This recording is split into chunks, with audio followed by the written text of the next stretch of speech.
How you brewing, everyone? My name's Chuck and welcome to the channel.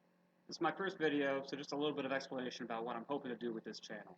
I'm hoping to show you what I'm brewing, how I'm brewing, and maybe talk some equipment, talk some philosophies of beer, kegging versus bottling, forced carbonation versus natural carbonation. If you're a beginner, stick around, learn how to brew. If you're an expert, you've been doing this a long time, watch me, pick me apart, leave me some comments. I'm open to constructive criticism. Enough with the introductions, let's get down to brewing. Today I'm going to be brewing a Buckwild blueberry ale, and this recipe comes from Sean Williams over at hazyandhoppy.com. I'm going to link to the recipe in the description. Check out Sean's blog, he does a great job, great exploration of homebrew. He put up his recipe, and every homebrewer does things a little bit differently. So if I've done things a little different from the recipe, I'm going to go over those as I come across those ingredients.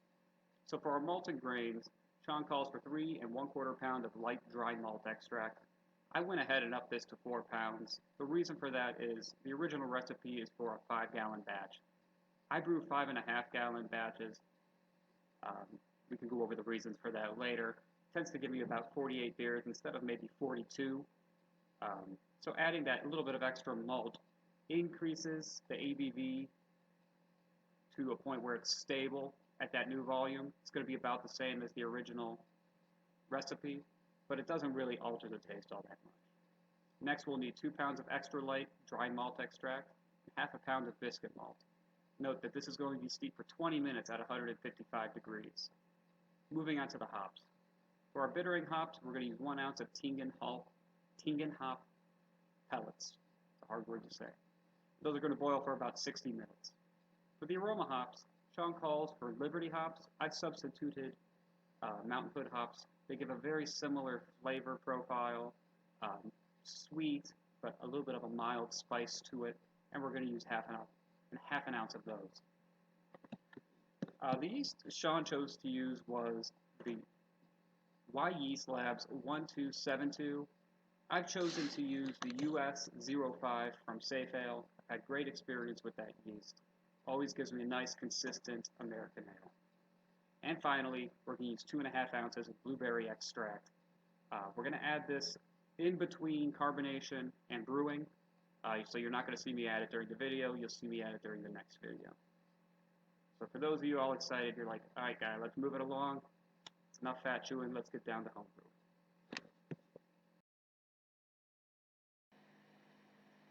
We're going to light the propane burner and heat 3 gallons of water up to 155 degrees Fahrenheit.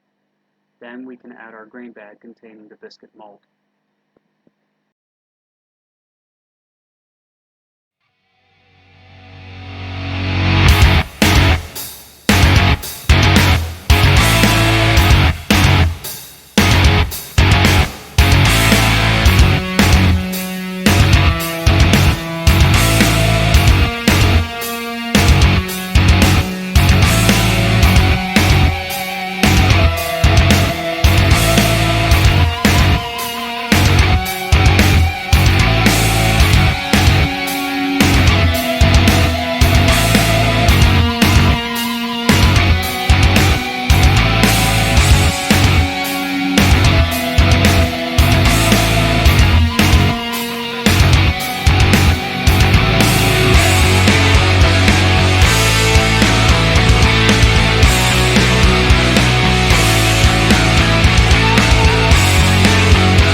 Notice a timer in the upper left-hand corner of the video.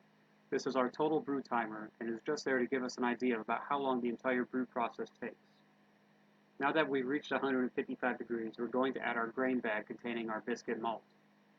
You'll notice that we keep coming back and checking the temperature of the water to make sure that it does not get too hot. If the water gets too hot, the grains will release tannins into the beer, giving it an off flavor.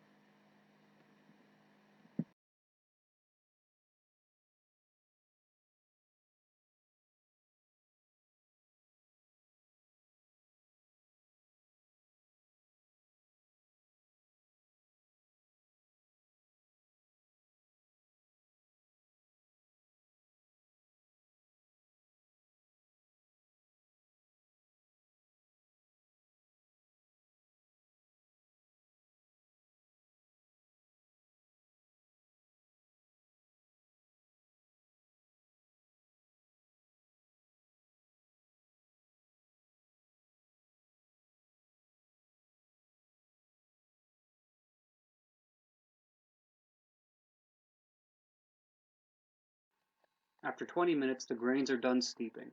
They can be removed from the pot, and any excess water can be allowed to drain back in. The grains can then be discarded, and we will slowly add our malt extract to the hot water. Once the malt extract is added, we can then slowly raise the temperature up to boiling.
The overflow seen here is known as a boil-over.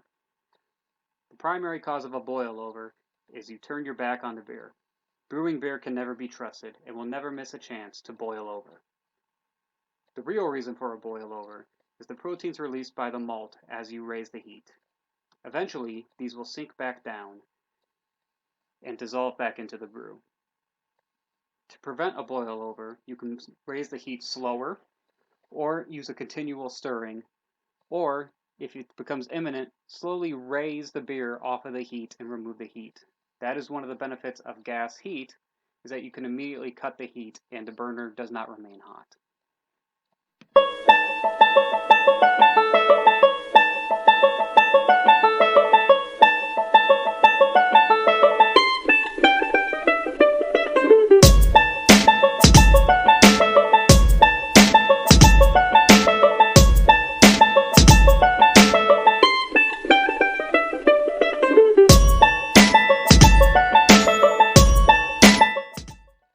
Now that we've achieved a nice gentle boil, we can add our bittering hops.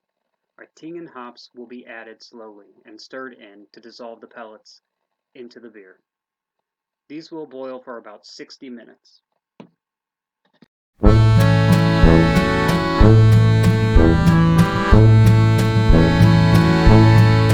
It's been a day and a half since you left me, and I'm trying to make sense of it all. I never knew you were unhappy. I never noticed we were headed for a fall. When I enter the empty apartment you left, well, you know that it's lonely, my dear. And I open the fridge to see what is still there, to only find avocados and beer. Well, I know that I'm sometimes hard to get along with, but I didn't know that I was that bad. And if I was insensitive, I'm sorry, 'cause you're the best thing that I ever had. I know I should have listened to all you were saying. I understand why you had to leave here, but it was still quite a shock to come home this evening to only find avocados and beer.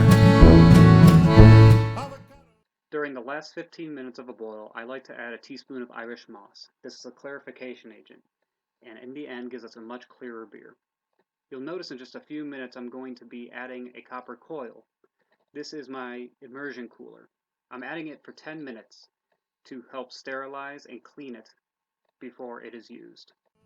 Beer, all alone in the fridge. It's what's left of that life that we made. Avocados and beer. I thought we would never part, but now all of my dreams are betrayed. trade avocados and beer. I thought we made a great pair, but you left now and I'm aware we're not like beans and cornbread. I'm afraid that instead we go together like avocados and beer. During the last 5 minutes of the boil, I'm adding our Mount Hood hops. These are our aroma hops and only need to be boiled for a short period of time.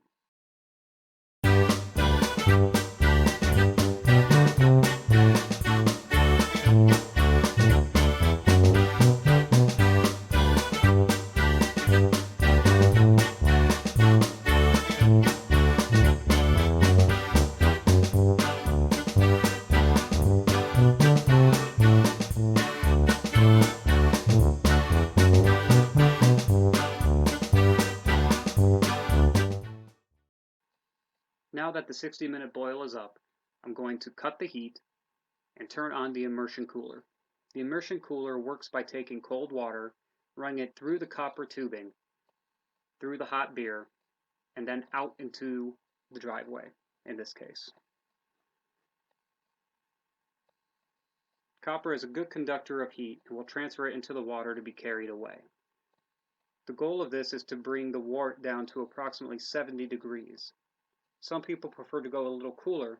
However, knowing I'm going to add about 2.5 gallons of water after this, I'm okay going with 70 degrees to bring the final wort temperature down to about 65 after the addition of the water. Once the temperature is achieved, I'm going to transfer the wort into my fermenter, simply by pouring it and leaving a little bit in the bottom of the kettle to avoid transferring a lot of the trub or waste products.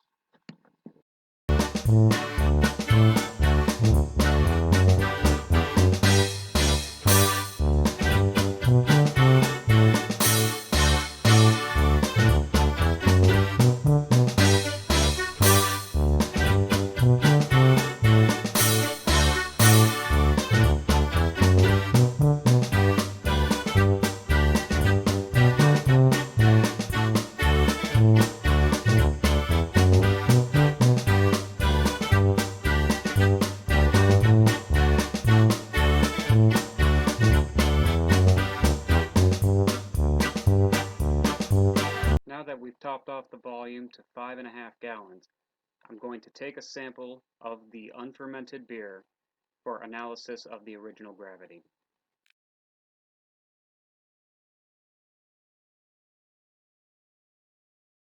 We're going to pitch the yeast in the top of the bucket and then seal the bucket.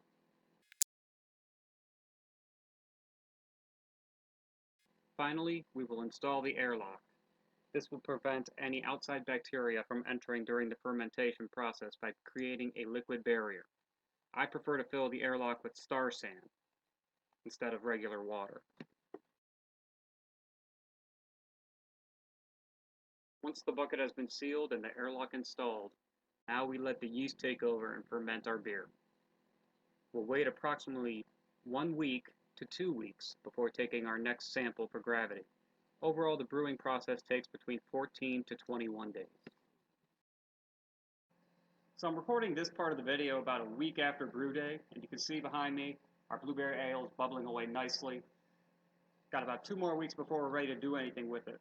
So one of the things I enjoy looking at is, let's look at the cost of homebrew versus buying beer in the store. I aim for about $1 a beer when I'm making my homebrew. Anything more than that, it's got to be something special, like my Christmas ale comes out to slightly more than $1 a beer. Otherwise, you got to look at where can I save a little bit of money, if that's your kind of thing. Some people don't care, some people just want to make it the way they want to make it, and some people want to be the most efficient about it as they can. So let's take a look at the costs here. I've added up the cost of all of the ingredients from my local homebrew shop, who at the time were running about a 30% off sale, which is great. It's not really going to affect the overall cost of the beer too much when we break it down to a buy beer basis. But you can see here, it came down to about $28.50. So let's compare that to what we can get in the store. Sean's Buckwild Blueberry Ale came down to about 59 cents for a 12-ounce pour. Craft Brew in Ohio runs about $10 for a 6-pack. That's going to be about $1.67 a beer. And the way I'm expecting this beer to come out is kind of to be somewhere between a craft brew level and a Red's blueberry ale or an apple ale kind of beer. So I took a look at Red's apple ale, and that runs for about $8.50 for a 6-pack, or about $1.41 a beer. So we're doing great for the beer that we're making. 59 cents compared to, let's call it $1.50 a beer. It's wonderful. And one of the things I catch from the homebrew community, you see a lot when you're kind of checking it out, is there's a lot of people out there who are very opinionated about their beer. I'm not that kind of guy. You drink what you like to drink. Like I got a fridge filled with cheap beer for when I'm home brewing and I run out, or sometimes it's just hot and I want a nice cheap beer to cool down. So I threw my favorite cheap beer in there. I threw Coors Light in there, and a 24-pack of that is about $19 up here, or about 79 cents a beer. So we're still even beating that price. So anyway, thanks for watching, you guys. If you stuck through it, I really appreciate it. It's my first attempt at a brewing video, and I know my basement doesn't make for the most exciting background. In a couple of weeks, I'm going to be ready to keg the beer behind me. And then we'll go over how to keg things. I'll talk a little bit about bottling, but I've kind of gotten away from that. Doing the brew here, I've kind of seen some ideas for videos with just some basics. What kind of equipment do you use? Why do you do things this way? Why do you do things that way? Chuck, why are you using propane? Well, I can get into a whole discussion about propane, but that's not the place or time right now. So look for some videos about the blueberry ale for kegging. Look for some equipment videos coming in. Who knows? Maybe some unboxing. Christmas is coming up. Who knows what my family's going to get. So if you liked what you saw, go ahead, leave a comment, like, subscribe, and I hope to see you back.